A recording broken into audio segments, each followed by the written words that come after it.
أعوذ بالله من الشيطان الرجيم.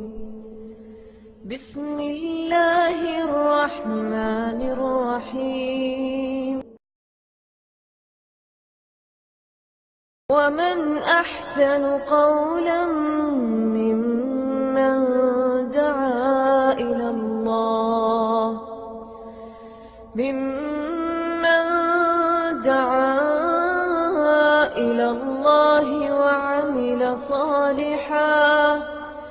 وعمل صالحا وقال إنني من المسلمين.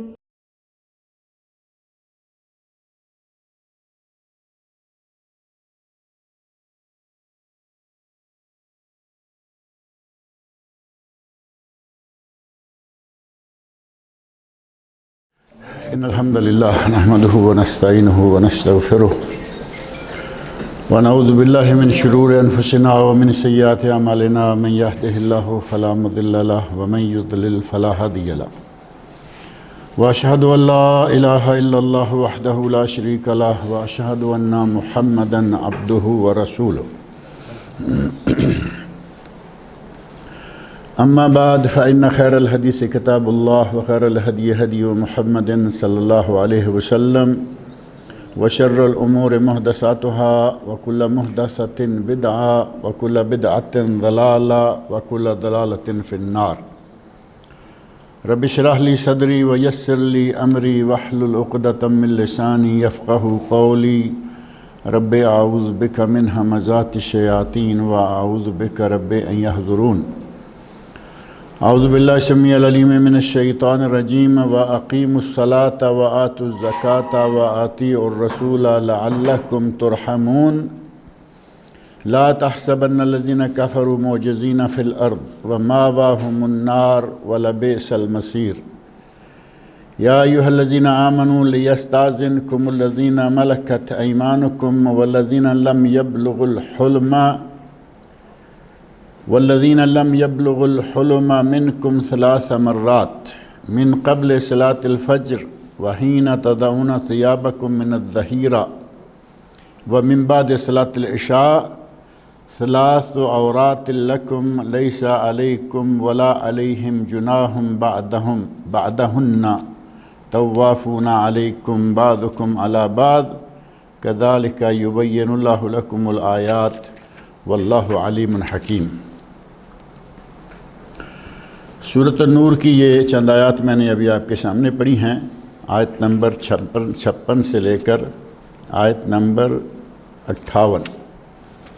ان آیات سے قبل گزشتہ درس میں یہ بات گزری ہے کہ اللہ رب العزت نے اہل ایمان اور اہل عمل صالح کے ساتھ یہ وعدہ فرمایا ہے کہ اگر تم صحیح معنوں میں ایماندار بن جاؤ اور عمل صالح انجام دو لَيَسْتَخْلِفَنَّهُمْ فِي الْأَرْضِ، تو اللہ تمہیں زمین میں اقتدار عطا کر دے گا اگر صحیح معنوں میں ایماندار ہو جاؤ اور عمل صالح سر انجام دو.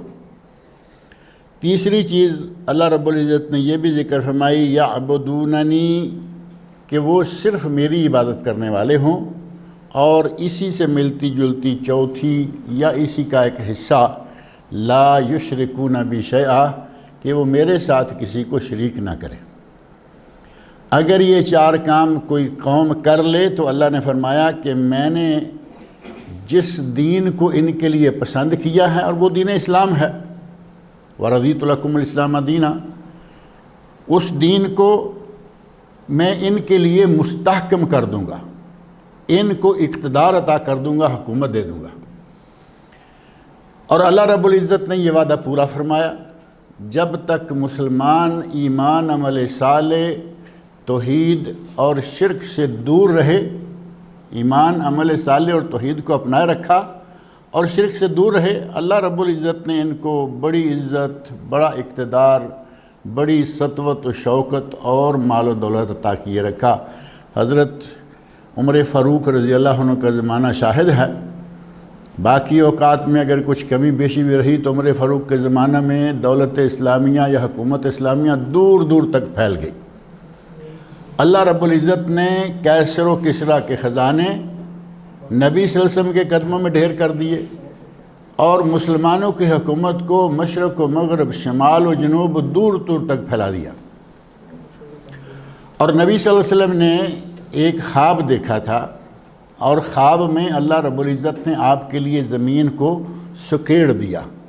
جیسے آج آپ دیکھتے ہیں، آج یہ بات سمجھنا بہت آسان ہے، پہلے شاید مشکل ہوتا کہ بھائی کیسے سکیڑ دیا، کیسے ساری زمین دیکھ لی آپ نے۔ آج آپ دیکھیں ایک نقشہ جو آج کل یہ آ رہا ہے میپس وغیرہ میں، ساری دنیا کا نقشہ ہے۔ پہلے وہ بہت چھوٹا آپ دکھا دیجئے، پھر اس کو پھیلاتے جائیے، ملک کھلتے جائیں گے، علاقے کھلتے جائیں گے، پہاڑ، سمندر، دریا، ایک ہی وقت میں آپ چھوٹی سی سکرین پر ساری دنیا دیکھ سکتے ہیں۔ نبی اکرم صلی اللہ علیہ وسلم ارشاد فرماتے ہیں، ان اللہ زوا لی الارض، اللہ نے میرے لیے زمین کو سکیڑ دیا، یعنی گلوب کی شکل میں اللہ نے زمین کو پیش کر دیا۔ فرأیت مشارقہا و مغاربہا، میں نے زمین کے مشرق اور مغرب سارے علاقے دیکھے۔ وَإِنَّ أُمَّتِي سَيَبْلُغُ مُلْكَهَا مَا زُوِّيَ لِي مِنْهَا، اور میری امت کی حکومت ہر اس علاقے تک پہنچ جائے گی جو میرے لیے سکیڑ کر مجھے دکھایا گیا۔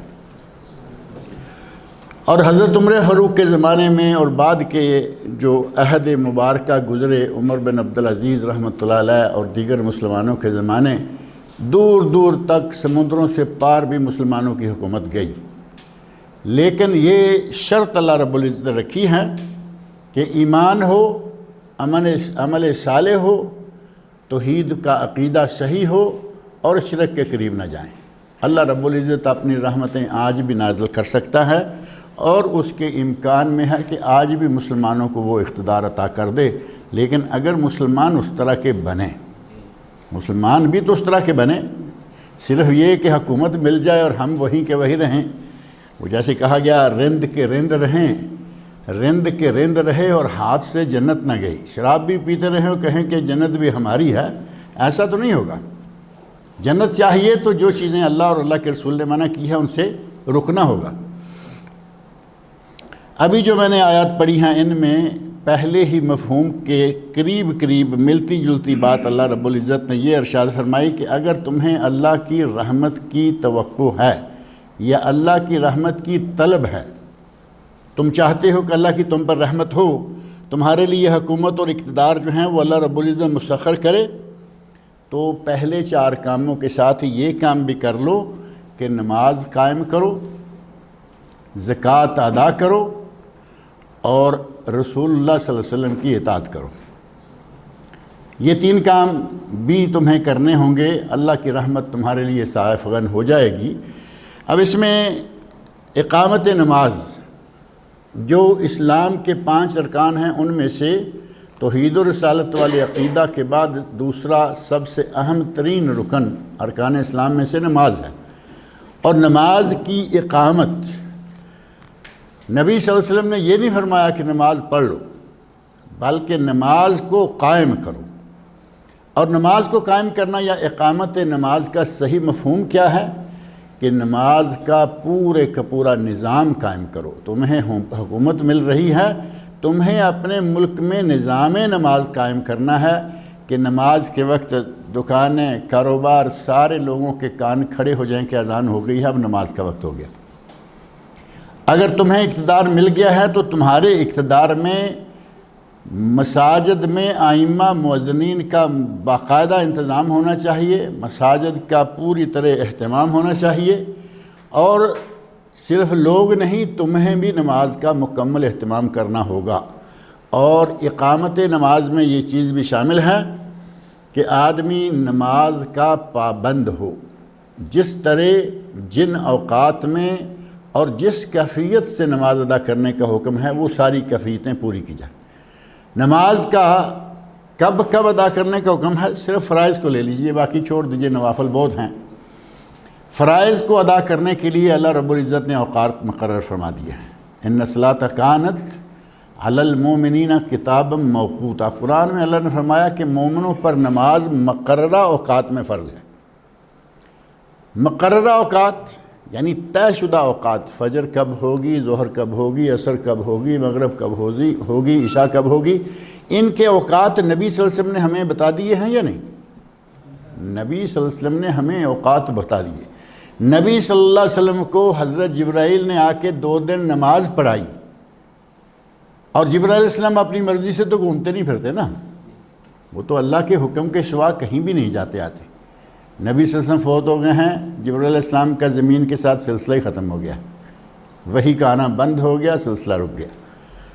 نبی صلی اللہ علیہ وسلم کو اللہ کے حکم سے آ کر حضرت جبرائیل نے 2 دن نماز پڑھائی، ایک دن اول اوقات میں، دوسرے دن آخر اوقات میں، اور دوسرے دن نماز پڑھا کے حضرت جبرائیل علیہ السلام نے اللہ کے حکم سے آپ کو یہ پیغام دیا، بین ہذین وقتن، یہ جو 5 نمازوں کے 2 اوقات آپ نے دیکھ لیے ہیں، فجر کا پہلا اور آخری، ظہر کا پہلا آخری، عصر کا پہلا آخری، مغرب کا پہلا آخری، عشاء کا پہلا آخری، ان 2 وقتوں کے درمیان تمہاری نمازوں کا وقت ہے۔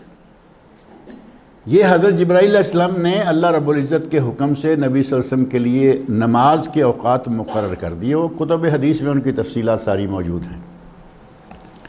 اقامت نماز میں یہ بات شامل ہے کہ نمازوں کو ان کے اوقات میں پڑھا جائے، یہ نہیں کہ اپنی مرضی سے جب چاہیں اٹھیں گے تو پڑھ لیں گے۔ فجر کے ساتھ جو خاص طور پر ہمارا سلوک ہوتا ہے وہ سب پہ واضح ہے، سو گئے، سوئے ہوئے ہیں، جب اٹھیں گے پڑھ لیں گے۔ اور خاص طور پر اٹھنے کے لیے ہم نے جو ریمائنڈر لگایا ہوا ہے، وہ کبھی موقع ملے تو میرا خیال ہے سروے کرنا چاہیے کہ یک دم آدمیوں سے پوچھا جائے، 100 آدمی سے صرف کسی جگہ، کہ بھائی اپنے اپنے موبائل سے صبح کا ریمائنڈر دکھاؤ کب کا لگا ہوا ہے۔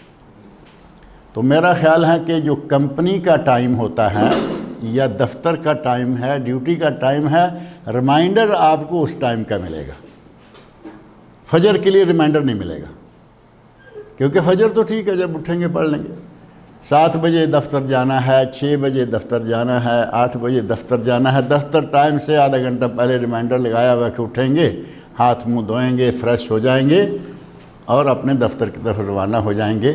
فجر سے ہمارا یہ سلوک، باقی نمازوں کے ساتھ ہمارا یہی انداز، دفتر سے آئے، عصر کی اذان ہو رہی ہے، گھر داخل ہو گئے اور کھانا کھایا، یہ کیا وہ کیا، سورج جب بالکل گزرنے لگا، دن گزرنے لگا تو پھر عصر کی نماز پڑھنے کے لیے کھڑے ہو گئے۔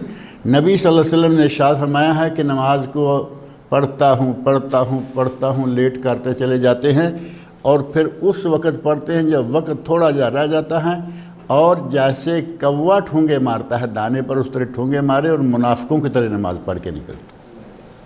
یہ اقامت نماز نہیں ہے۔ اقامت نماز تب ہوگی جب اس کے آداب کے ساتھ، اس کے فرائض و واجبات کے ساتھ، اس کے پورے ارکان کے ساتھ، اس کے اوقات میں، اور جماعت کی توفیق ہو تو ہر نماز کو با جماعت ادا کریں۔ کبھی رہ گئی ہے ٹھیک ہے بعد میں پڑھ لیں، اور نظام زکوٰۃ قائم کریں۔ نظام زکوٰۃ قائم کرنا، آپ دیکھ رہے ہیں کہ ہمارے ملکوں میں نظام زکوٰۃ کس طرح کا قائم کیا گیا۔ آپ کے پیسے سے گورنمنٹ کے اکاؤنٹ میں یا بینک کے آپ کے اکاؤنٹ سے زکوٰۃ کے نام سے پیسہ کٹتا ہے، اور وہ خرچ کہاں ہوتا ہے آپ جانتے ہیں۔ ہمارے ملکوں کے خاص طور پر وزیروں مشیروں کے اتنے حرام اخراجات ہیں جس کا کوئی شمار نہیں، وہ پیسہ سارا ہماری زکوٰۃ کا حرام میں جا کے ڈال دیتے ہیں۔ پھر کچھ کے لیے 2.5% ہے، کچھ کے لیے کتنا ہے 20%، اور 20% والے لکھ کے دے دیں ان کی زکوٰۃ نہیں کٹے گی، ان کی زکوٰۃ نہیں کاٹیں گے، وہ کہیں گے جی نہیں ہم اپنی زکوٰۃ اپنی مرضی سے دیں گے۔ ہمارے پاکستان میں باقاعدہ یہ موجود ہے کہ آپ لکھ کے دے دیجئے کہ میں جعفری ہوں، شیعہ ہوں، زکوٰۃ نہیں کاٹیں گے۔ تو یہ سلسلہ، یہ اقامت زکوٰۃ نہیں ہے یا ادائے زکوٰۃ نہیں ہے۔ اللہ نے اگر اقتدار دیا اور زکوٰۃ کا نظام قائم کرنا ہے تو 2.5% زکوٰۃ سب سے لینی ہی لینی ہے، کوئی اپلیکیشن جیسی بھی دیتا ہے دیتا رہے، یا اپنے اسلام سے خارج ہونے کا اعلان کر دے۔ 2 کاموں میں سے ایک، مسلمان ہے تو 2.5% زکوٰۃ دے، مسلمان نہیں ہے تو اس کے پیسے کی مسلمانوں کو کبھی ضرورت پڑی ہی نہیں، مسلمانوں کو اللہ رب العزت نے ہمیشہ اپنے گھر سے دیا اور کھلا دیا، لیکن ایمان اور عمل صالح کی شرط کے ساتھ۔ نظام زکوٰۃ کے لیے باقاعدہ اگر خود لوگ دیں تو ٹھیک ہے، نہیں تو گورنمنٹ کی طرف سے محصلین یا جن کو تحصیلدار کہا جاتا ہے، ہمارے پاکستان میں تحصیلداری کا نظام جو ہے وہ ذرا الگ سے ہے۔ تحصیلدار ہمارے یہاں سعودی عرب میں تو آپ دیکھتے ہیں کمپنی نے ایک آدمی مقرر کیا ہوا ہے، مثال کے طور پر ٹویوٹا کمپنی لے لیجئے، ان کے 2-4 تحصیلدار ہیں، وہ مختلف لوگوں کے جو کلائنٹس ہیں کمپنی کے، ان کے جتنے بیلنس پیسے ہوتے ہیں، یہ جو قسطوں کے کاروبار، گاڑیاں بک رہی ہیں یا خریدی ہوئی ادھار بک رہی ہیں، پیسے نہیں دیتے، وہ باری باری کورٹ میں کیس کر رہے ہیں، آ رہے ہیں جا رہے ہیں، 10-20 کیسز کے پاس 10، یہ ہیں تحصیلدار۔ اور ہمارے تحصیلدار زمین کے کھاتے میں ہوتے ہیں، گرداور، پٹواری، تحصیلدار، تو وہ تحصیلدار نہیں۔ نبی صلی اللہ علیہ وسلم نے جن لوگوں کو زکوٰۃ جمع کرنے کے لیے بھیجا وہ تھے تحصیلدار، انہیں عامل بھی کہا جاتا ہے، اور اسلامی تاریخ میں عامل گورنر کو بھی کہا جاتا ہے۔ یمن کا عامل بنا کر بھیجا حضرت معاذ بن جبل رضی اللہ عنہ اور حضرت ابو موسیٰ اشعری رضی اللہ عنہ کو عامل بنا کے بھیجا۔ یہاں ہمارے یہاں جو عربی چلتی ہے، اس میں عامل کا معنی معلوم کیا ہے؟ لیبر۔ یہاں عامل کا معنی لیبر ہے، اور اصل شرعی زبان میں آپ کہہ لیں عامل کا معنی گورنر ہے۔ کہاں لیبر اور کہاں گورنر؟ اسلامی کلمات کا کیا حشر کیا جا رہا ہے آج آپ اندازہ کر لیں۔ مسٹر ایک ایسا لفظ ہے کہ جو ہندو، مسلم، کافر، سکھ، عیسائی، بدھسٹ سب کے ساتھ لگ جاتا ہے۔ عربی میں اس کا ترجمہ کیا کر رکھا ہے؟ سید۔ ایک معزز و مکرم لفظ جو کہ ایک خاص تعلق، ایک خاص خاندان سے تعلق رکھتا ہے، سب کو بانٹ دیا، کہا کہ سید کا کھاتا ڈالو، مسٹر کا معنی ہو جائے گا، جبکہ سید سید ہیں، مسٹر مسٹر ہیں۔ جیسے عامل اور گورنر کا کھاتا کھولا، ویسے ہی سید کا بھی کھول رکھا۔ بہرحال نبی صلی اللہ علیہ وسلم نے عامل مقرر کیے ہوئے تھے، وہ جاتے زکوٰۃ لے کے آتے، باقاعدہ ایک قبیلے میں گئے، ان لوگوں کو اکٹھے کیا، سب کے مال کا حساب کیا، اور اس میں سے 2.5% زکوٰۃ، اونٹوں کی زکوٰۃ، گائیوں کی زکوٰۃ، بھیڑوں بکریوں کی زکوٰۃ، جتنا بھی حساب کتاب ہوتا لا کے نبی صلی اللہ علیہ وسلم کی خدمت میں پیش کر دیتے کہ یہ زکوٰۃ ہے۔ اگر اللہ حکومت دے، اقتدار عطا کرے تو نظام زکوٰۃ قائم کرنا ہوگا، اور اگر حکومت نہیں ملی تو کم از کم ادائے زکوٰۃ تو کرنا ہوگا یا نہیں؟ اپنے مال کا ہر سال حساب کریں، اس کو دیکھیں کہ ہمارے پاس پاکٹ میں کتنا پیسہ ہے، گھر میں کتنا پیسہ ہے، بینک اکاؤنٹ میں کتنا پیسہ ہے، ہم نے کتنا ادھار لینا ہے جس کے مل جانے کی توقع ہے، اور کتنا دینا ہے جو آپ پر واجب الادا ہے، گھر میں کتنا سونے کے زیورات ہیں، کتنے چاندی کے زیورات ہیں، ان سب کو جمع کر لیں، اور جو ادھار دینا ہے اس کو مائنس کر دیں۔ جو پیچھے صافی آپ کا پیسہ بچتا ہے، اس سارے پیسے سے آپ کو 2.5% زکوٰۃ ہر سال نکالنا ضروری ہے۔ اور اللہ رب العزت کا احسان دیکھیں کہ پہلے اللہ تعالیٰ دیتا ہے، پھر اس میں سے اخراجات ہمارے کہتا ہے کہ خرچ کر لو جتنے کرتے ہو، جو بچے رہیں گے وہ بھی سال بھر پڑے رہیں گے، تب جا کے ان پر زکوٰۃ ہے۔ یہ نہیں کہا کہ وہاں سے تمہیں آج اتنے پیسے آئے ہیں نکالو زکوٰۃ، نہیں، آئے ہیں ان میں سے خرچ کرو، تمہارے لیے سال بھر میں جتنے خرچ ہو گئے تمہارے ہیں، اور ان میں سے وہ بچے رہے پڑے رہے، تمہاری ضرورت سے زیادہ تھے، زائد تھے تو پڑے رہے نا۔ اب یہ سال بھر پڑے رہے ہیں، اس کا مطلب یہ ہے کہ اس میں اب اللہ کا تھوڑا حق ہو گیا، جو فقیروں، مسکینوں، محتاجوں، بیواؤں، یتیموں کو دینا ہے وہ 2.5% نکال دو۔ اللہ رب العزت نے 100 میں سے پھر 2.5 مانگے، پہلے کہا اپنے خرچ نکالو، پھر کہا کہ 1 سال پورا گزارو، پھر بھی بچ گئے ہیں، چلیے اب 2.5% دے دو اللہ کی راہ۔ 2.5% بظاہر 2.5% کتنا 40واں حصہ بنتا ہے نا۔ اب انسان کی ایمانی کمزوری دیکھیں کہ جب آدمی کے پاس ملینز ہو جاتے ہیں، لاکھوں میں کھیلنے لگتا ہے، تو زکوٰۃ بھی تو بہت بڑی اماؤنٹ بنے گی نا۔ جس آدمی کے پاس 40 لاکھ ہیں اس کی زکوٰۃ کتنی ہوگی؟ 1 لاکھ، 40واں حصہ جو ہے۔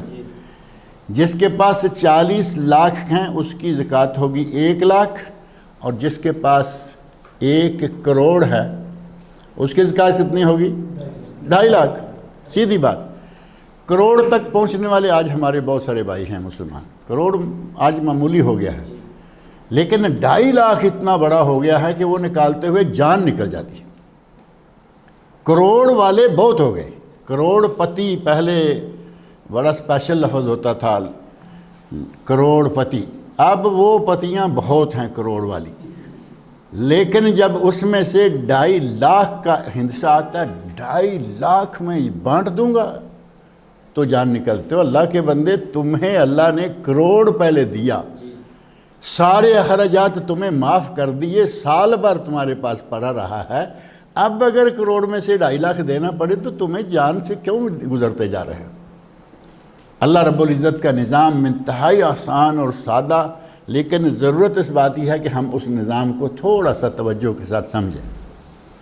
اگر تو یہ بات ہوتی کہ ادھر سے پیسہ آیا ہے ابھی فوراً نکالو تو واقعی تھوڑا بوجھ محسوس ہوتا، بھائی کہاں کھاؤ، کہاں پیو، کہاں پہنو، کہاں گاڑیاں خریدو، کہاں مکان بناؤ، جو مرضی کرتے رہو، جب 1 سال پیسہ پڑا رہے تو 2.5% وہ بھی ہمارے لیے مشکل بن جاتی ہے۔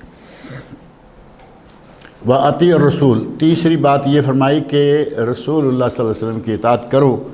اگر رسول اللہ صلی اللہ علیہ وسلم کی اطاعت کریں تو ساری اطاعتیں اس میں آ جاتی ہیں۔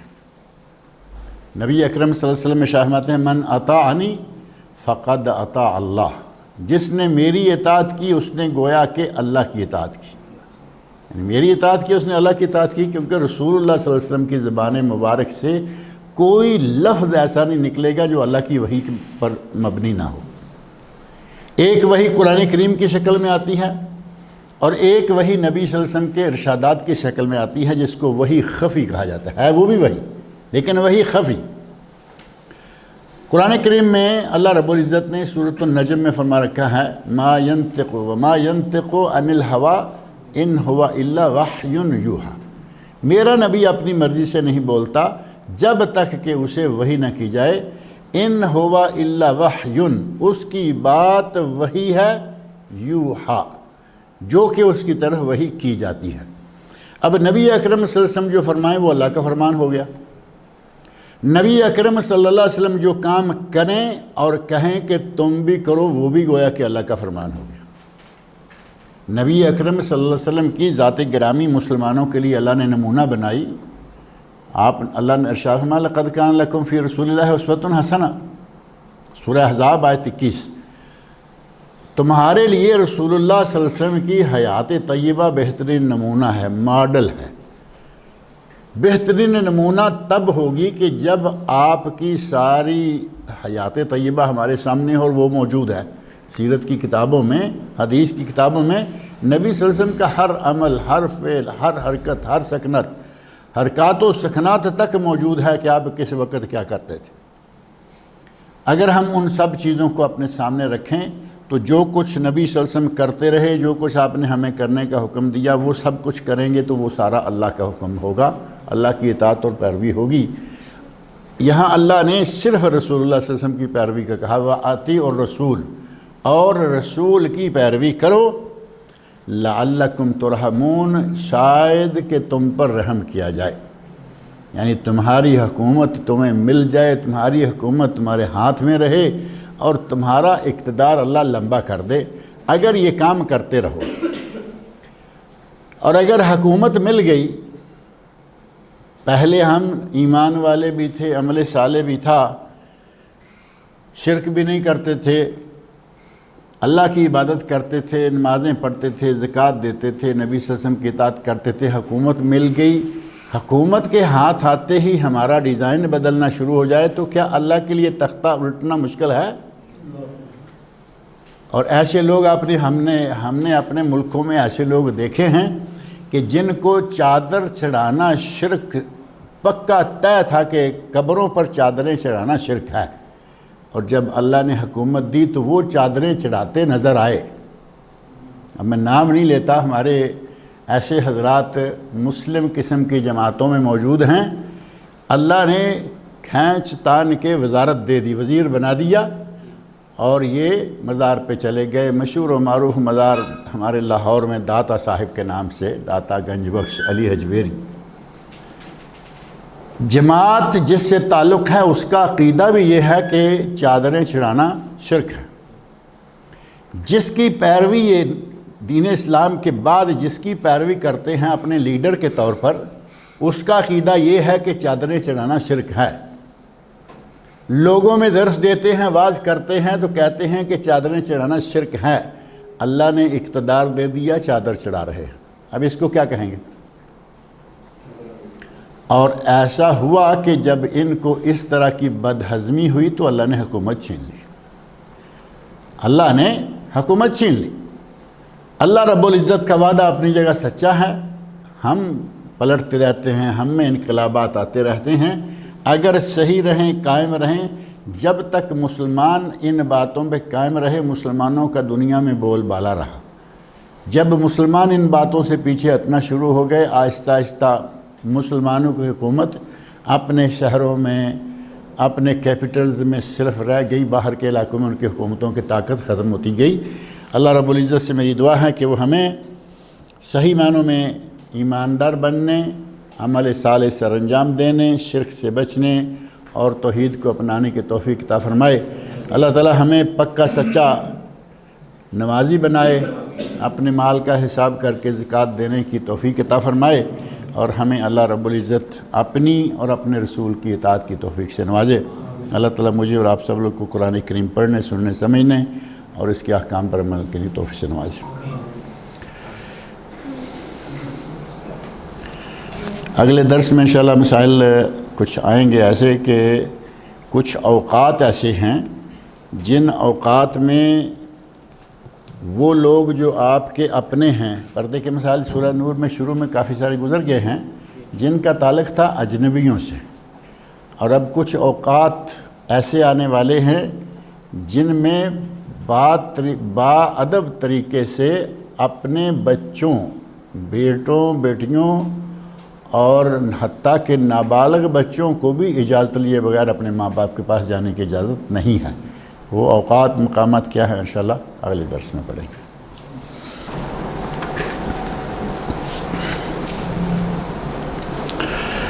ان الحمد للہ نحمدہ ونستعینہ ونستغفرہ ونعوذ باللہ من شرور انفسنا ومن سیئات اعمالنا، من یہدہ اللہ فلا مضل لہ ومن یضلل فلا ہادی لہ، واشہد ان لا الہ الا اللہ وحدہ لا شریک لہ، واشہد ان محمدا عبدہ ورسولہ، اما بعد۔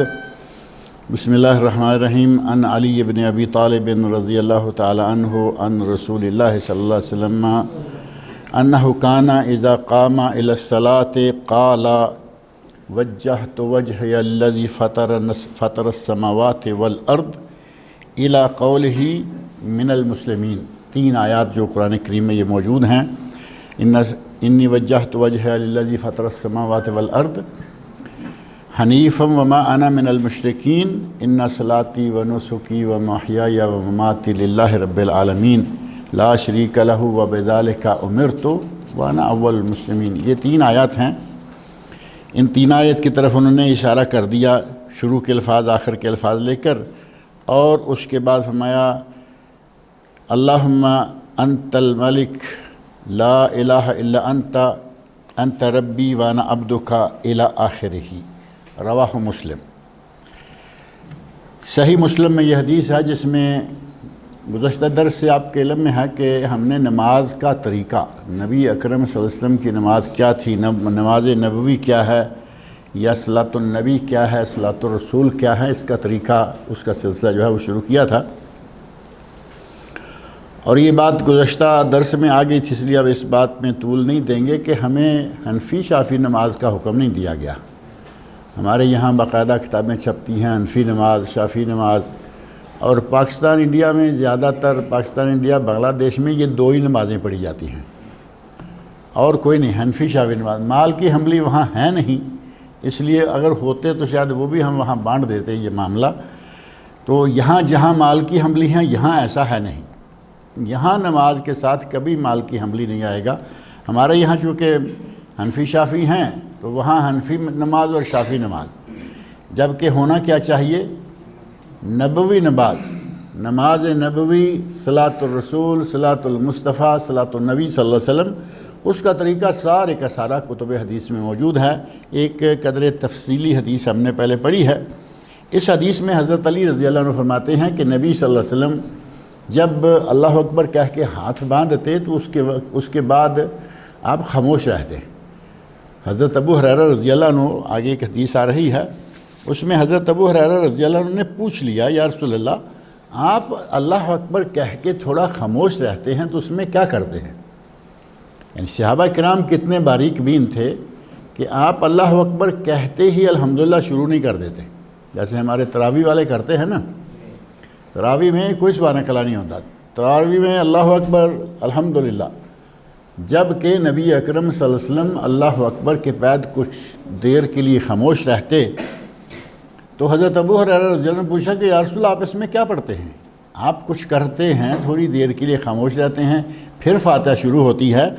تو حضرت ابو ہریرہ رضی اللہ عنہ کو نبی صلی اللہ علیہ وسلم نے جو جواب دیا وہ آگے والی حدیث میں آ رہا ہے، اللہم باعد بینی و بین خطایا، وہ بھی دعا ہے، دعائے استفتاح، یا جس کو ہمارے یہاں ثنا کہا جاتا ہے۔ ثنا ہے نا، سبحانک اللہم و بحمدک، ہمارے لیے تو ثنا وہی ہے۔ ادھر ادھر نہ ہم جھانکنا چاہتے ہیں، نہ ہمیں وقت ملتا ہے۔ اپنے روزی روٹی کے پیٹ کے دھندے کے لیے دنیا بھر کی پڑھائیاں کر لیں گے، دنیا بھر کے ایک سفر کر لیں گے۔ ہمارے نبی نے نماز میں کوئی سبحانک اللہ کے علاوہ بھی کوئی چیز بتائی ہے نہیں، اس کی پرواہ نہیں۔ وہ چھوڑے، مولوی جانے اور ان کا کام جانے، ہمیں سبحانک اللہ آتی ہے اور قل ہو اللہ آتی ہے، قرآن سے وہ کافی ہے اور ثنا میں یہ کافی ہے۔ جبکہ نبی صلی اللہ علیہ وسلم نے مختلف طریقوں سے ثنا میں مختلف کلمات پڑھے، جن میں سے پہلا کلمہ جو ہے یا پہلا آغاز ہمارے پاکستان انڈیا میں معروف ہے، کہتے ہیں کہ جب آپ نماز کے لیے مصلی پر یا صف میں کھڑے ہو جائیں تو اقامت کہنے سے پہلے کہیں وجہت وجہی، ہے یا نہیں؟ پاکستان میں ہمارے یہاں تو سننے میں آتا ہے کہ یہ نیت ہے نماز کی، وجہت وجہی، جبکہ یہ نبی صلی اللہ علیہ وسلم نے ثنا کی جگہ پڑھا ہے۔ ہماری تقسیم بڑی عجیب ہے کہ ہم جو چیز چاہے جہاں رکھ لیتے ہیں، جو چیز جہاں سے چاہیں نکال لیتے ہیں۔ سورہ فاتحہ جنازے کا حصہ ہے، نبی صلی اللہ علیہ وسلم نے سورہ فاتحہ پڑھی، صحابہ کرام پڑھتے رہے، ہم نے وہاں سے نکال دی اور حقے کی مجلس میں ڈال دی۔ جہاں حقہ پی رہے ہیں، سگرٹ پی رہے ہیں، چائے پی رہے ہیں، ہنس رہے ہیں، رو رہے ہیں، وہاں جو بھی آ رہا ہے پڑھو فاتحہ، پڑھو فاتحہ، پڑھو۔ وہاں فاتحہ نہیں تھی، وہاں ڈال دی، اور جہاں فاتحہ تھی وہاں سے نکال دی۔ ہمارے پاک و ہند کے جنازے میں اللہ اکبر کے بعد، پہلی تکبیر کے بعد صرف ثنا پڑھتے ہیں، سبحانک اللہم۔ صرف اجازت دی ہے علماء احناف نے کہ اگر دعا سمجھتے ہوئے فاتحہ پڑھ لیں تو کوئی بات نہیں، تلاوت سمجھ کے نہیں پڑھ سکتے، جبکہ نبی صلی اللہ علیہ وسلم سے صحابہ سے ثابت ہے تلاوت سمجھ کے پڑھنا۔ تو ہماری یہ عادت ہے کہ کچھ نہ کچھ جگہ سے الٹ پلٹ کرنا، اپنی مرضی شامل کرنا، وہی ہم نے مرضی ثنا میں بھی کر رکھی ہے کہ سبحانک اللہ تکبیر کے بعد اور وجہت وجہ اللہ تکبیر سے پہلے نیت کے خاتے میں، جبکہ ایسا نہیں ہے۔ یہ دعا نبی صلی اللہ علیہ وسلم نے تکبیر تحریمہ کے بعد کہی ہے، وجہت وجہ الذی فطر السماوات والارض، میں اپنا چہرہ اس ذات کی طرف کر رہا ہوں۔ اللہ رب العزت کا اشارہ دے کے وجہیہ للذی، میں اپنا چہرہ اس ذات کی طرف کر رہا ہوں جس نے زمین و آسمان پیدا فرمائے، زمین و آسمان کی تخلیق فرمائی، حنیفاً، میں اپنے آپ کو موحد اور یکسو کر کے یہ کام کر رہا ہوں۔ اب زبان سے تو یہ کہہ رہا ہے کہ میں حنیف ہو کے کرتا ہوں، میں شرک سے بالکل یکسو ہو کر، الگ سے ہو کر، موحد ہو کر یہ کر رہا ہوں، حالانکہ ہمارا یہ دعویٰ بھی غلط ہوتا ہے۔ ہم اس وقت اپنے آپ کو حنیف ثابت کر رہے ہوتے ہیں، لیکن ہوتے ہیں درباروں میں جانے والے، سرکاروں سے ملنے والے، مزاروں کی خاک چھاننے والے۔ اگر وہ کرتے رہیں اور نماز میں یہ کہیں تو کیا یہ بات جمتی ہے آپس میں؟ یعنی زبان پہ کچھ اور ہے، دل میں کچھ اور ہے، عمل کوئی اور ہے، قول کوئی اور ہے۔ لیکن نبی اکرم صلی اللہ علیہ وسلم کی سنت سمجھتے ہوئے یہ 3 آیتیں ہیں، وَمَا أَنَا مِنَ الْمُشْرِكِينَ، یہ بھی کہ میں مشرکین میں سے نہیں ہوں۔ جب نبی صلی اللہ علیہ وسلم کہتے تھے تو وہ بالکل برحق تھا کہ آپ نہ مشرک تھے اور آپ واقعی حنیف و موحد تھے۔ آج بھی اگر کوئی شرک نہیں کرتا، حنیف و موحد ہے، وہ یہ کلمات کہے گا تو وہ اپنی بات میں سچا ہے، اور اگر شرک بھی کرے اور ساتھ یہ باتیں بھی کہے تو وہ سچا کہاں ہوگا؟ ان صلاتی و نسکی و محیای و مماتی، بے شک میری نماز، میری قربانیاں، میری مالی عبادتیں جتنی بھی ہیں، نسکی و محیای و مماتی، میری زندگی اور میری موت، للہ رب العالمین، یہ سب اللہ رب العالمین کے لیے۔ یہ بھی کہتا ضرور ہے لیکن ہر 11ویں بھی دیتا ہے، ہر مہینے 11ویں بھی دیتا ہے، مزاروں پہ چادریں بھی چڑھاتا ہے، مزاروں پہ بریانیاں بھی پہنچاتا ہے، بکرے پہنچاتا ہے، یہ سارا کچھ بھی کرتا رہتا ہے، کہتا ہے میری ہر عبادت اللہ کے لیے۔ یہ للہ رب العالمین نہیں رہتا۔ لا شریک لہ، اللہ کا کوئی شریک نہیں ہے، وَبِذَلِكَ أُمِرْتُ، اور مجھے اسی بات کا حکم دیا گیا ہے، وَأَنَا أَوَّلُ الْمُسْلِمِينَ، اور میں پہلا تابعدار، یعنی میں سب سے پہلے اپنے آپ کو تابعداری میں لگاتا ہوں، اور باقی ساری دنیا تابعداری کرے نہ کرے ان کی مرضی ہے۔ نبی اکرم صلی اللہ علیہ وسلم یہ دعا سبحانک اللہم و بحمدک کی جگہ پڑھا کرتے تھے۔ اسی طرح دوسری دعا جو ہے وہ بھی آپ پڑھا کرتے تھے، وہ قدر لمبی بھی ہے۔ بعض علماء نے کہا ہے کہ یہ دو چیزیں اکٹھی کر کے نبی صلی اللہ علیہ وسلم رات کی یعنی تہجد کی نماز میں پڑھا کرتے تھے، جبکہ یہ بات صحیح نہیں ہے۔ جتنی روایات ان دعاؤں پر مشتمل آ رہی ہیں، علامہ عبدالرحمن محدث مبارک پوری رحمۃ اللہ علیہ نے اپنی کتاب تحفۃ العاوزی شرح ترمذی میں پوری تفصیل ذکر کی۔ علامہ محمد ناصر الدین البانی نے اصل و صفت اصلاح جو ان کی نماز کے بارے میں موٹی مفصل کتاب ہے، اس میں تفصیل ذکر کی۔ حافظ ابن عسقلانی اور دیگر محدثین نے یہ بات تفصیل سے ذکر کی کہ یہ دعا کسی بھی نماز میں سبحانک اللہ کی جگہ پر پڑھی جا سکتی ہے، تہجد کے ساتھ خاص نہیں ہے۔ اللہم انت الملک، اے اللہ تو مالک ہے، بادشاہ ہے، لا الہ الا انت، تیرے سوا کوئی معبود برحق نہیں ہے، انت ربی و انا عبدک، تو میرا رب ہے اور میرا تیرا بندہ ہوں۔ یہ کلمات ہیں جو ایک آدمی نے خوشی میں آ کے الٹا دیے تھے، یاد ہے نا وہ کیا، جس کی اونٹنی گم ہو گئی جنگل میں اور پھر مل گئی، جان کے لالے پڑ رہے تھے کہ اب یہاں میں مارا جاؤں گا۔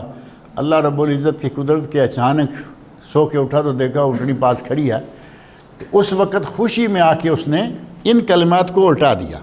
یہاں کلمات ہیں انت ربی و انا عبدک، وہ کہتا ہے انا ربک انت عبدی و انا ربک، تو میرا بندہ ہے میں تیرا رب۔ لیکن خوشی اور فرحت کے ان کلمات کو نبی صلی اللہ علیہ وسلم نے شاہمایا، جس طرح اس بندے نے وہ کلمات کہے تھے خوشی میں آ کر، اللہ بندے کی توبہ پر اس سے بھی زیادہ خوش ہوتا ہے۔ بندے کی توبہ پر اللہ اس بندے سے بھی زیادہ خوش ہوتا ہے جس نے سارا پانسا ہی پلٹ کے رکھ دیا تھا کہ تو میرا بندہ اور میں تیرا رب ہوں۔ ظلمت نفسی واعترفت بذنبی، میں نے اپنے نفس پر ظلم کیا، واعترفت ذنبی، اور میں نے اپنے گناہ کا اعتراف کر لیا، مان لیا۔ فاغفر لی ذنوبی جمیعا، اے اللہ مجھے میرے سارے گناہ معاف کر دے۔ انہ لا یغفر الذنوب الا انت، تیرے سوا گناہوں کو کوئی معاف نہیں کر سکتا۔ اب ظاہر ہے کہ جس کے گناہ کریں گے معاف تو وہی کرے گا نا۔ اگر دنیا داری میں دنیا والوں کے ساتھ ظلم و زیادتی کریں گے تو وہ اللہ معاف نہیں کرے گا۔ توبہ کی جو شرائط ہیں ان میں سے 3 شرطیں ایسی ہیں کہ جو بندے اور اللہ کے گناہوں کے درمیان ہیں، اس گناہ کو فوراً چھوڑ دے، آئندہ نہ کرنے کا عہد کرے، جو کر چکا اس پر شرمندگی اور ندامت کا اظہار کرے۔ 3 شرطیں۔ لیکن اگر کسی کا حق مارا ہے تو اس وقت یہ 3 شرطیں کام نہیں آئیں گی، اس وقت 4تھی شرط ہے کہ اس کا پہلے حق ادا کرے۔ اگر کسی پہ زیادتی ہو گئی ہے، کسی کا مال چھین لیا، کسی سے کچھ بھی کر لیا، چوری کر لی، غبن کر لیا، اس کا مال واپس کرے اور پھر کہے یا اللہ مجھے معاف کر دے، کیونکہ اس نے بندے کا حق مارا ہے، حق تلفی کی ہے۔ انہ لا یغفر الذنوب الا انت، تیرے سوا کوئی گناہوں کو معاف نہیں کر سکتا، وہدنی لاحسن الاخلاق، اے اللہ مجھے اچھے اخلاق کی طرف ہدایت دے۔ یعنی بندہ دعا مانگتا رہے کہ یا اللہ اللہم انت حسنت خلقی فحسن خلقی، اے اللہ تو نے مجھے شکل تو اچھی دے دی ہے، اخلاق بھی اچھا دے دے۔ یہ دعا بندہ کرتا رہے، اور یہ کلمات ہیں وہدنی لاحسن الاخلاق، اے اللہ مجھے اچھے اخلاق کی ہدایت دے کہ مجھ سے بد اخلاقی سرزد نہ ہو، میں کسی کے خلاف بد اخلاقی سے پیش نہ آؤں۔ لا یہدی لاحسنہا الا انت، حسن اخلاق کی ہدایت تیرے سوا کوئی نہیں دے سکتا۔ استاد جتنا بھی پڑھاتا رہے، مدرس جو کچھ بھی کرتا رہے، ماں باپ جتنا بھی چاہیں محنت کریں، کوشش کریں، جب تک اللہ توفیق نہ دے گا تب تک حسن اخلاق نہیں آئے گا۔ وَاصْرِفْ عَنِّي سَيِّئَهَا، اے اللہ مجھے برے اخلاق سے بچا لے، دور کر دے۔ لا يَصْرِفُ عَنِّي سَيِّئَهَا إِلَّا أَنْتَ، یہ برا اخلاق مجھ سے تیرے سوا کوئی دور نہیں کر سکتا، یعنی بد اخلاقی سے مجھے تیرے سوا کوئی نہیں بچا سکتا۔ لبیک وسعدیک، کہتا ہے یا اللہ میں حاضر ہو گیا ہوں، نماز میں کھڑا ہو گیا، کہتا ہے یا اللہ میں تیری خدمت میں حاضر ہو گیا ہوں۔ والخیر کلہ بیدیک، اور خیر ساری کی ساری تیرے ہاتھوں میں ہے، خیر بلائی جسے تو چاہے دے سکتا ہے۔ والشر لیس الیک، اور برائی کی نسبت تیری طرف نہیں کی جا سکتی۔ خیر اور شر کا مالک تو اللہ یہ نا دونوں کا، لیکن ادب کا تقاضا یہ ہے کہ کہا جائے کہ یا اللہ جو بھی خیر ہے وہ تیرے راہ میں آ سکتی ہے، لیکن یہ کہے کہ یہ برائی بھی تو نے، یہ بھی تو نے، وہ بھی تو نے۔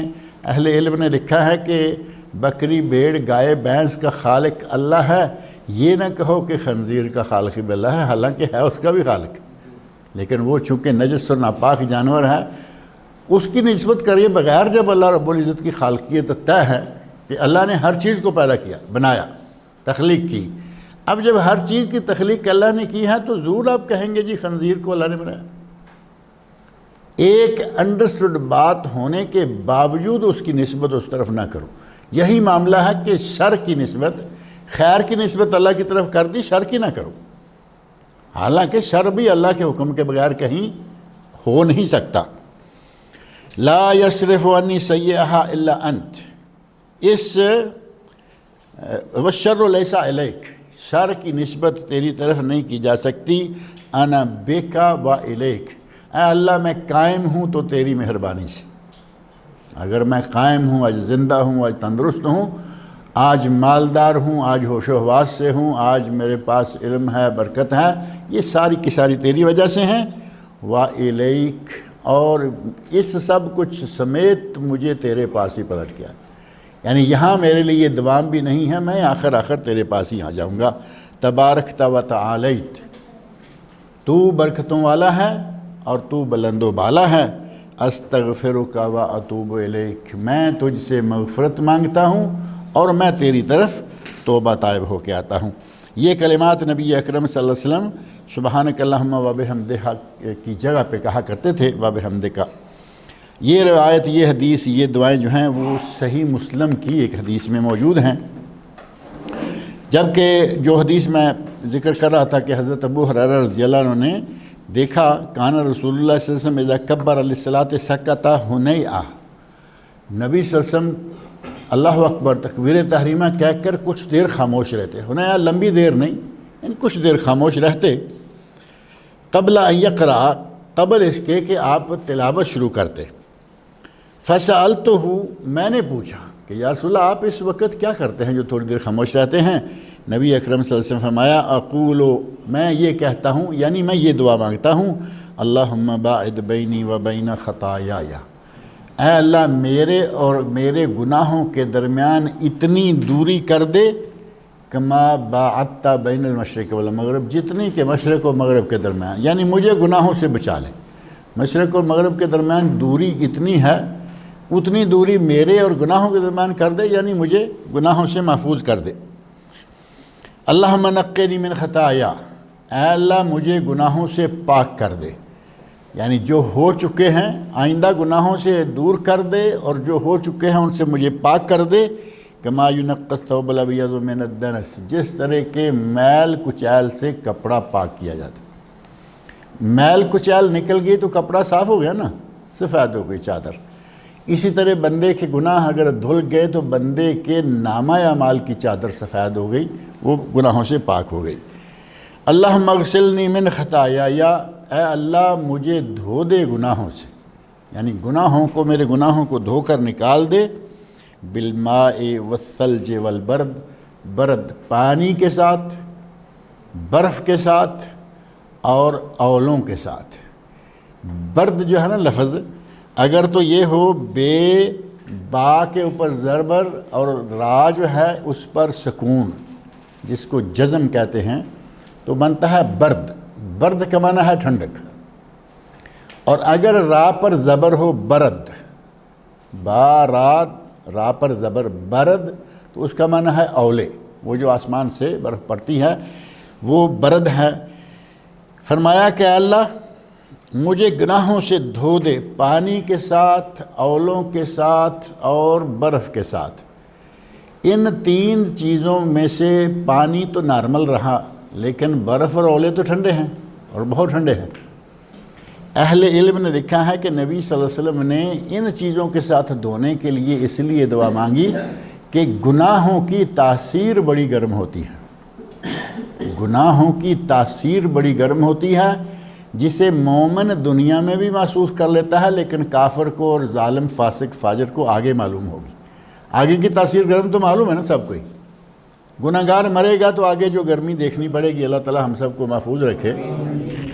اس گرمی کو دیکھنے کا اگر ہمارا 100% یقین نہیں تو ہمیں بہرحال کچھ نہ کچھ خبر پہنچ رہتی ہے کہ آگے کیا ہونے والا ہے۔ جہنم ہے، جہنم میں آگ ہے، آگ اس دنیا کی آگ سے بھی 70 گنا زیادہ گرم ہے، بات ہوتی رہتی ہے نا۔ آگے تو اس کا تصور جو ہے وہ قائم ہے۔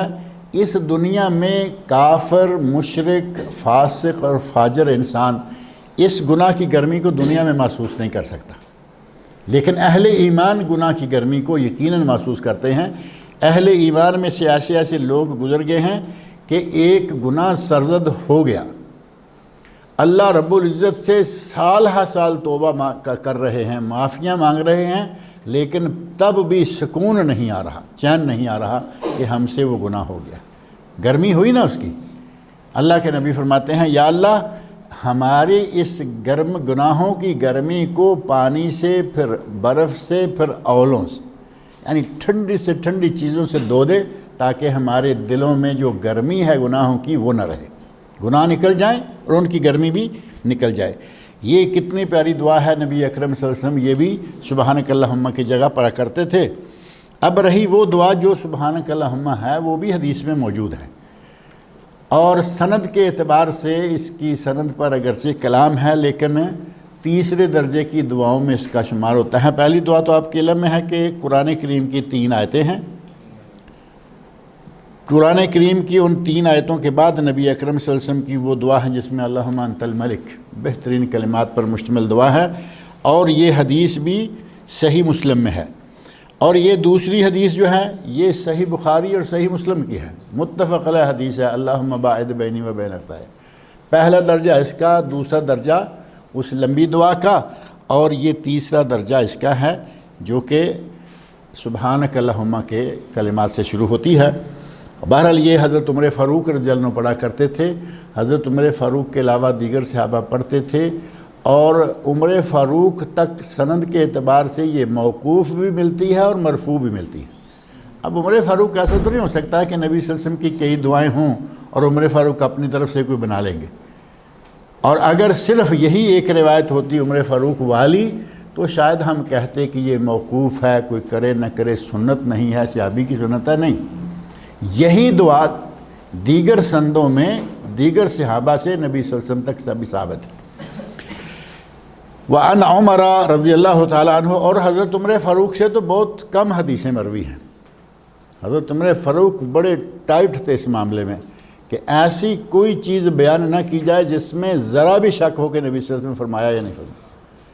آپ نے وہ واقعہ سنا ہوگا، ایک صاحب آئے اپنے گھر سے، اپنی بیوی کے ستائے ہوئے آئے، بیوی جو ہے وہ گرم سرد بول جاتی تھی، آج تک آج کل تو ہم زیادہ ستے نہیں ہیں کیونکہ ہمارا تو حال رہتا ہی ایسا ہے نا.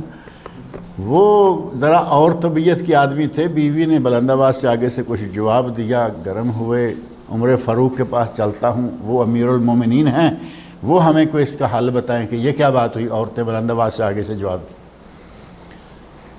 گئے, دیکھا کہ عمر فاروق کے گھر سے بھی بلند آواز سے خاتون بول رہی ہیں. اب وہ کہا کہ میں جس کے پاس علاج کرانے کے لیے آ رہا ہوں وہ تو خود لگتا ہے اسی مرض میں مبتلا ہے. سمجھدار آدمی تھے, پلٹ گئے, کہا کہ یہاں میں کیا کروں گا, گھر سے آواز آ رہی ہے, عمر فاروق کی آواز نہیں آ رہی. اتنے میں عمر فاروق رضی اللہ عنہ اٹھ کر باہر نکلے, دیکھا کہ ایک آدمی پلٹ کے جا رہا ہے اور پتہ چل جاتا ہے کہ یہ میرے گھر آیا تھا. بعض دفعہ ایسا ہوتا ہے کہ آگے کوئی راستہ ہی نہیں ہے تو یہ میرے گھر تاکہ پلٹ رہا تھا. آواز دی, یا اخ العرب, اے میرے بھائی. اخ العرب عموماً عرب آپس میں کہتے ہیں اے میرے بھائی, اور مسلمان کو ایسے الفاظ کہہ لے تو کوئی مسئلہ بھی نہیں ہے. بعض دفعہ میں اب کورٹ میں کام کرتا ہوں, سارے چونکہ سعودی ہیں, عربی ہیں, تو کئی مرتبہ یہی الفاظ میرے لیے بھی استعمال کرتے ہیں. میں بھی مسلمان ہوں حالانکہ میں عربی تو نہیں ہوں نا. یا اخ العرب, تو یہ ایک لہجہ بھی ہوتا ہے. یا اخ العرب, تم آئے تھے اور جا رہے ہو اور بات بھی نہیں کی, کیا وجہ ہے؟ رک گیا. کہتا ہے امیر المومنین میں یہ شکایت لے کے آیا تھا. وہ شکایت کرتا تب میں جب اندر کے حالات سازگار دیکھتا, اندر بھی حالات کچھ ایسے بنے ہوئے تھے جو میرے ہیں. تو کہا دیکھو یہ میری بیوی ہے, یہ میرے بچوں کی گورنس ہے, دائی ہے, بچوں کی خدمت کرتی ہے, بچوں کے کپڑے دھوتی, کھلاتی پلاتی, یہ میرے لیے کھانا پکاتی ہے, میرے لیے کپڑے دھوتی ہے, میرے لیے میرے گھر کو صاف رکھتی, جھاڑو دیتی ہے.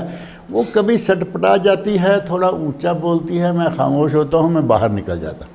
واپس آنے تک کوئی شاعری نہیں ہوتی, یعنی جھگڑا ختم ہو گیا. اب اندازہ کرو یہ کون عمر ہیں جنہیں دیکھ کر شیطان بھی گلی بدل جائے, لیکن کتنے حکیم ہیں, اور نبی صلی اللہ علیہ وسلم کی باتوں کو کس طرح دل میں دماغ میں جما رکھا ہے. نبی صلی اللہ علیہ وسلم نے فوت ہوتے ہوتے بھی کہا تھا استوصوا بالنساء خیرا, میں تمہیں عورتوں کے ساتھ خیر اور بہتر معاملہ کرنے کی وصیت. فوت ہونے سے پہلے آخری کلمات میں یہ کلمات شامل ہیں. تو نبی اکرم صلی اللہ علیہ وسلم کی وصیتوں کو صحابہ کرام اور خاص عمر فاروق نے ایسا لیا ہوا تھا کہ اتنے زبردست انسان کے کافروں کوئی حکومتوں کی حکومتیں ڈرتی ہیں, بیوی نہیں ڈر رہی. پتہ ہے کہ نبی صلی اللہ علیہ وسلم کی بات ان کو معلوم ہے. تو حضرت عمر فاروق رضی اللہ عنہ نے جب یہ کہا, اس نے آدمی نے کہا کہ یہ نبی صلی اللہ علیہ وسلم نے کہا ہے. اور ایک دوسرا واقعہ ہے کہ 3 مرتبہ السلام علیکم السلام علیکم صاحب کہو, اندر سے جواب نہ آئے تو واپس آ جاؤ. کہا یہ کیوں کیا؟ تو کہا اس لیے کہ نبی صلی اللہ علیہ وسلم فرمایا ہے, کہا یہ بات نبی صلی اللہ علیہ وسلم نے کہی ہے, اس کو ثابت کرو نہیں تو میں تمہیں سزا دوں گا. ثابت کرو نہیں تو میں تمہیں سزا دوں گا. وہ لے کے مسلمانوں کا صحابہ کا ایک گروہ بیٹھا ہوا تھا, وہاں چلے گئے. کہا کہ بھائی یہ کلمات نبی صلی اللہ علیہ وسلم نے فرمائے ہیں, کیا کوئی میرے لیے گواہی دے گا؟ تو 2-3 لوگوں اور نے کہا کہ واقعی ہم نے یہ کلمات سنے ہیں. تب جا کے عمر فاروق نے ان کو آزادی دی. اتنے مضبوط تھے روایت کے معاملہ میں کہ کوئی غلط بات نبی صلی اللہ علیہ وسلم منسوب نہ کرے. اسی لیے ان کی طرف سے بہت تھوڑی حدیثیں ملتی ہیں.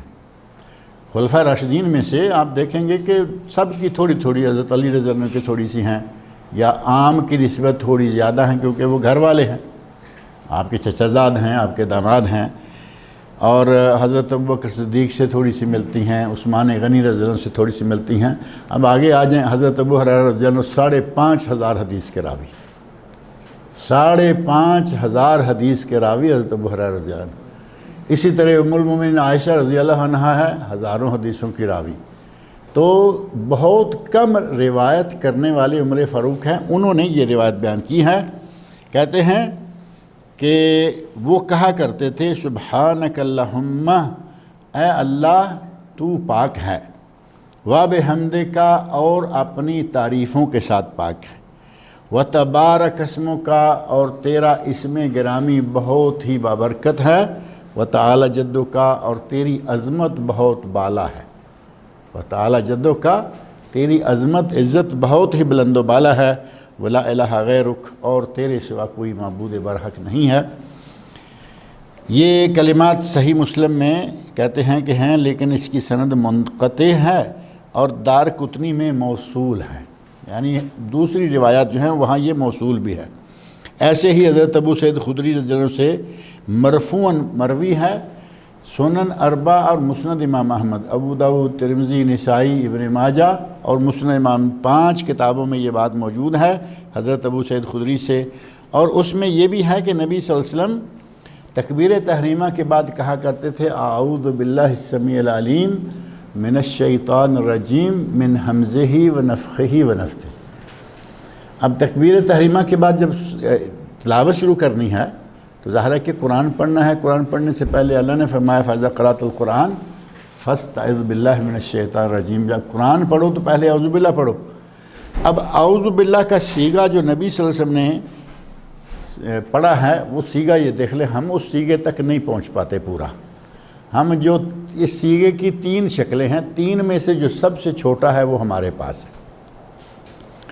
اعوذ باللہ من الشیطان الرجیم من حمزہ ونفخہ ونفثہ، السمیع العلیم بھی اس میں آ گیا، اعوذ باللہ السمیع العلیم من حمزہ ونفخہ، میں اعوذ باللہ السمیع العلیم من الشیطان الرجیم من حمزہ ونفخہ ونفثہ، یہ مکمل ترین صیغہ ہے۔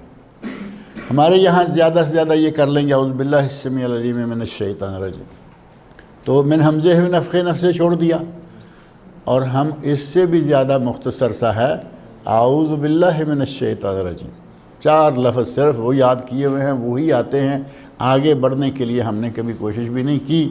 یہ 4 لفظ اگر کہیں کوئی گزارا والا کام ہوتا نا کہ صرف اعوذ باللہ کہیں اور چل دیں تو یہ بھی ہم ضرور کرتے، لیکن وہ کوئی ایسا ملتا نہیں۔ عام حالت میں تو اعوذ باللہ ہی کہتے ہیں نا، اعوذ باللہ، یہ چلتا ہے بڑا، لیکن نماز میں ہمیں اعوذ باللہ من الشیطان الرجیم پڑھنا پڑتا ہے، حالانکہ چاہیے اعوذ باللہ السمیع العلیم من الشیطان الرجیم من حمزہ ونفخہ ونفثہ، من حمزہ ونفخہ ونفثہ، شیطان کے وسوسوں سے، اس کے پھونکنے سے، یعنی انسان میں جو پھونک مار کے متکبر کر دیتا ہے انسان کو، اس سے، اس کے وسوسے ڈالنے سے، اور ونفثہ ہی اس کے اشعار، اس کے جادوئی انداز سے، جس طرح لوگوں کو بہکاتا ہے۔ اے اللہ میں ان سب چیزوں سے تیری پناہ مانگتا ہوں۔ اللہ رب العزت مجھے اور آپ سب کو نبی اکرم صلی اللہ علیہ وسلم کے طریقے کے مطابق نمازیں ادا کرنے کی توفیق عطا فرمائے۔ کوئی سوال ہے متعلقہ تو وہ آپ کر سکتے ہیں، کوئی بات نہیں، فرمائیے۔ ویڈیو آ رہی تھی مکی صاحب ہمارے سے کہ مولانا عبد الوہاب کا انتقال ہو گیا تو ان کی جب قبر میں ہوتی گئی تو وہاں سے خوشبو نہیں، لوگوں نے مٹی کھانا شروع کر۔ مٹی کھانا حرام ہے، چاہے وہ کتنی خوشبودار کیوں نہ ہو، اور یہ باتیں انہیں ہی اچھی لگتی ہیں۔ ہم نے تو کبھی ایسا سنا نہیں کہ خوشبو آنے لگی تو مٹی کھانا شروع کر دی جائے۔ مٹی جو ہے یہ کھانا حرام ہے، مٹی پاک ہے، لیکن کیا ہر پاک چیز کو کھایا جائے گا؟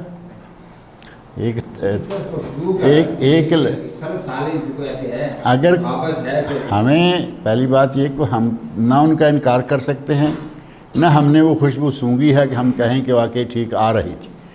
وہ بیان کر رہے ہیں پچھلے دنوں لڑکا فوت ہوا تھا جو پہلے سنگر تھا اور بعد میں نعت خوان ہو گیا،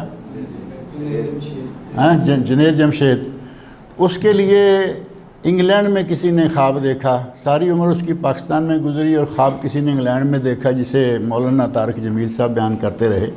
اب ان باتوں کا ہمارے پاس تصدیق کا کوئی ذریعہ نہیں، ہم کہیں کہ بھائی وہ جو کہا انہوں نے سچ کہا، اور ہمارے پاس تقدیر کرنے کے لیے بھی کوئی حل نہیں ہے کہ ہم کہیں جی نہیں بالکل نہیں۔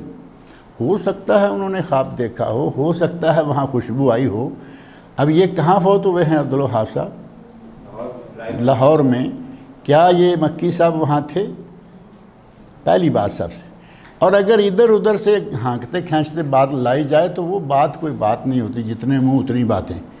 اگر عبدالوہاب صاحب کی قبر پر جنازے کے وقت مکی صاحب موجود تھے اور یہ بات کہیں گے پھر ٹھیک ہے، ہمیں کوئی انکار نہیں، لیکن یہ میں نہیں سمجھتا کہ یہ وہاں پہنچے ہوں جنازے میں، یہ تو مکہ میں بیٹھے ہوئے تھے۔ بہرحال یہ باتیں انہونی نہیں ہیں، انہونی نہیں. سلف صالحین امت میں سے کئی لوگوں کی قبروں سے خوشبوئیں آئیں، کئی لوگوں کے دفن کے موقع پر بوندا باندی ہوئی، بارش ہوئی، اور کئی لوگوں نے پھر اشعار میں یہ کہا کہ آسمان سے بادل بھی ان کی وفات پر رویا. اب یہ جذباتی سا انداز ہوتا ہے. بادلوں نے ان کے مرنے پر اپنے آنسو بہائے یا اللہ کے حکم سے ویسے ہی بارش ہوئی، بوندا باندی ہوئی. تو یہ جتنا کوئی کسی سے پیار کرتا ہے اسی طرح کی خوابیں بھی دیکھتا ہے. یہ سب اکاؤنٹ کھلوانا ہو تو آپ کہہ رہے ہیں کہ 2% کاٹتے ہیں پاکستان گورنمنٹ والے، بینک والے یعنی. ہاں جی. تو پھر کیا دوسرا طریقہ؟ وہی طریقہ ہے کہ اگر ہاں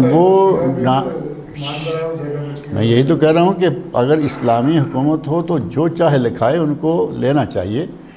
اب اگر وہ لے کے بھی صحیح جگہ پہ نہیں لگا رہے تو میں نے وہ بھی بتایا نا کہ ان کے ہماری زکوٰۃ کا پیسہ وزیروں کی عللے تللے اور آوارگیوں میں نکل جائے تو زکوٰۃ صحیح جگہ تو نہیں گئی نا. اس لیے کوشش کرنی چاہیے کہ ایسے موقع پر پیسے کو تھوڑا ادھر ادھر کر لیں جن دنوں میں وہ زکوٰۃ کاٹتے ہیں، اور ایسا لوگ کر رہے ہیں.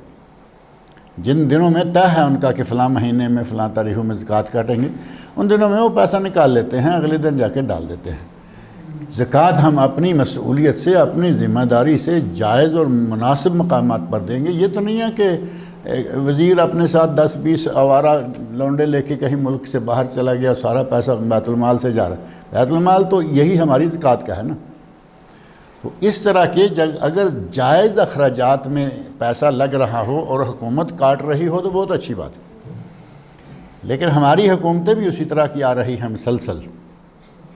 اللہ تعالیٰ کرے کبھی کوئی صحیح حکومت بھی آ جائے جو امیر المومنین کی شکل میں آدمی سامنے نظر آئے، ملک میں رفاہیت ہو، ملک میں فلاح و بہبود کا کام ہو، مسلمانوں کے لیے اقامت نماز، اقامت زکوٰۃ یہ نظام قائم ہوں. اللہ کرے وہ وقت آئے. تھوڑا سا وقت ضیاء الحق کے زمانے میں لگا تھا کہ شاید آ جائے. نظام نماز وہاں قائم ہو گیا تھا، مسلے ہر دفتر میں بن گئے، ٹوپیاں پہننا شروع ہو گئے. یہ جب سے قائد اعظم رحل گیا ہے تب سے یہ لوگ اچکن اور واسکٹ وغیرہ چھوڑے ہوئے تھے، اس نے آگے سلوار قمیض اور یہ چیزیں پہنوا دی. اب وہ بھی ایک انسان تھا، غلطیاں کوتاہیاں ہوتی ہیں. کافی وقت اسے ملا لیکن وہ اس وقت سے پورا فائدہ نہیں اٹھا سکا. اگر وہ کچھ تھوڑی محنت کر کے شروع سے صحیح سٹیپ لے لیتے. اب ہم تو نہیں کہہ سکتے نا کہ اس نے کیا کوتاہیاں کیوں کی، کیا وجوہات تھیں، کیونکہ ہر آنے والا 5 سال حکومت کر کے جاتے ہوئے کہا جاتا ہے کہ یہ اتنا بگڑا ہوا تھا کہ مجھے سنوارنے میں بھی وقت لگا. اب وہ پچھلے پہ جو گزر گیا اس کے سارے گناہوں کو گنتے ہوئے یہ 5 سال گزار دیتے ہیں. اب ضیاء الحق کے سامنے کیا کیا حالات تھے ہمیں نہیں معلوم، لیکن یہ کہ نہ ہوتے ہوتے جو کچھ اس کے زمانے میں ہوا پہلے کبھی نہیں ہوا. اللہ کرے کہ کوئی ایسا آئے جو اس سے زیادہ کرے اور ملک کو صحیح معنوں میں اسلامی جمہوریہ پاکستان بنا دے. اللہ تعالیٰ مجھے ہاں جی اور آپ کا ظہر کی نماز کا وقت شروع ہوتا ہے اقیم الصلاۃ لدلوک الشمس الی غسق اللیل. لدلوک الشمس، سورج جب سر سے ڈھل جائے تو نماز کا وقت شروع ہو گیا ظہر کا، اور رہے گا تب تک جب تک کسی ایک چیز کا سایہ اس کے برابر نہ چلا جائے. 1 فٹ چیز آپ نے کھڑی کی، جب اس کا سایہ 1 فٹ ہو گیا تو ظہر کا وقت ختم ہو گیا. جانچنے کا بہترین طریقہ کیلنڈروں میں یہ وہ تو لکھا ہوا ہے ہی، لیکن ایک آدمی کیلنڈروں سے دور ہے، حالات سے دور ہے، تو وہ چیز ایک کھڑی کر دے جو بھی ہے. اب یہ جیسے ہی اس کا سایہ بنے گا ظہر شروع ہو گئی. جب اس کا سایہ 1 مثل ہو جائے گا تو وہاں تک اس کا وقت رہے گا، اور اس کے بعد جب اس کا سایہ دوسری مثل میں شروع ہو گیا عصر کا وقت شروع ہو گیا، اور وہ سورج غروب ہونے تک رہے گا.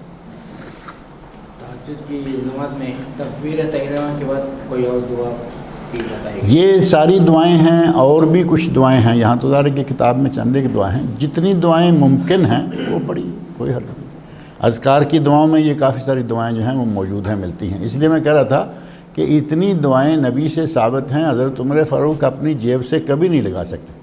انہوں نے جو یہ دعا سکھلائی ہے یہ بھی نبی صلی اللہ علیہ وسلم سے ثابت ہے اور انہوں نے پڑھی، لیکن بیان کا انداز کچھ ایسا ہو گیا کہ جیسے وہی پڑھتے تھے، نبی سے نہیں ثابت. اللہ تعالیٰ مجھے آپ سب لوگوں کو نیک عمل کی توفیق عطا فرمائے.